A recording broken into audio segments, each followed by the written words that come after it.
Hi David, we are in Greven Chianti and we can admire your creation. Could you describe your artwork? Well, this is a windmill, a mulino de vento, based on some of the drawings of Leonardo da Vinci, using his flight studies as the prototypes for the wings, and then using his mechanical drawings to fashion a machine that emulates those techniques but brings them into a more contemporary usage.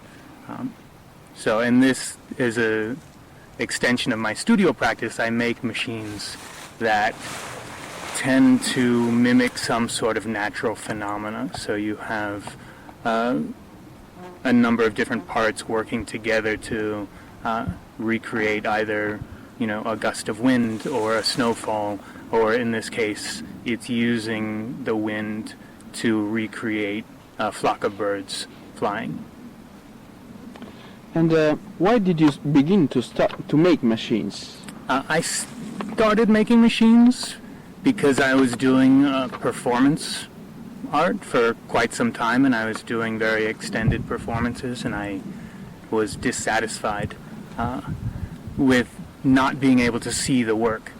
So I began to put a motor in place of the performer, and that way I could step back and then isolate a single gesture.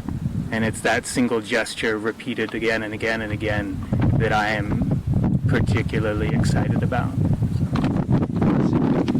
And how do you relate yourself to your work?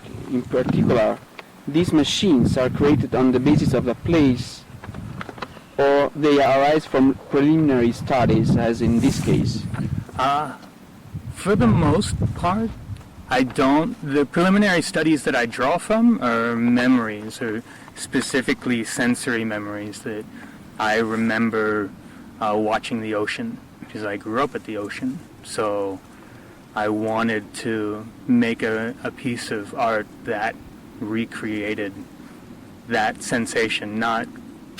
I didn't want to create an image of the ocean, but I wanted to create the feeling of being at the ocean. So there are times where, like in this case, it's coming from a place, but it's also driven by my personal relationship to mechanics and to nature and to the phenomena of, watching the mystery of birds flying and wanting to unravel that, but wanting to do it in my own way. And your work is a metaphor. You said, we have allowed the bureaucracy of our lives, our government, our corporation, and especially our banks to grow beyond what is actually conceivable. So much so that it's almost impossible to see the smaller wonders they stand behind. While sharing this statement of you, it seems there is a kind of pessimism in it. Could you explain what is behind? I think so. And I think you're right, there is a sort of a type of pessimism, but I think there's also an optimism that's folded into it. It's interesting being in Chianti and the conversations that we've had around the dinner table. So many of them have been driven by a need or desire here to slow down and to take your time and to enjoy all of the little things. But in New York, I live the opposite of that. We are rushing to get things done because the structure in which we live demands a different kind of attention.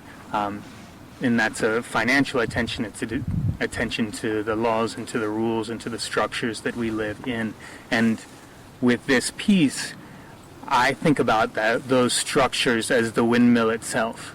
And the windmill itself is this structure that is too complicated. It's more complicated than it needs to be. It's rendered almost functionless by its weight and by all of the parts. But when it does work and when there's enough wind, you have these 5 birds that make their way around the windmill, and there's this little thing that happens. But in order for that little thing to happen, there's this enormous structure that's in the center of it, and hopefully the irony or the ridiculousness of that proposition is the sort of metaphor that when the wind blows, people can take away. About this metaphor of the society in which we live, what impact do you think your work will have on the audience and will admire your artwork? I don't know. That's always the big question. I hope that people see it and they see something that was built in a place where you see things that everything that I've seen that's been built that's lovely and wonderful here, so many of those things are hundreds and hundreds of years old. And in New York, very few people build things. We're a society that's built on transactions. There's very little building involved. And I feel like it's the building and it's having witnessed someone build something for no specific monetary motivation, but just to build it, to see it, and to have something new on this landscape that hopefully will stay and hopefully people will find beautiful. I think that's enough for me. If they continue on and begin to make other connections, then I'm thrilled, but so long as they appreciate it, then I'm thrilled that way too. Okay, another question. Just recently, Raoul Wagenheim, one of the leading exponents of the situationism, in an interview said that new forms of society are taking shape and are trying to supplant the economic totalitarianism, giving preeminence to life, liberty and wishes. What are your dreams? My dreams? I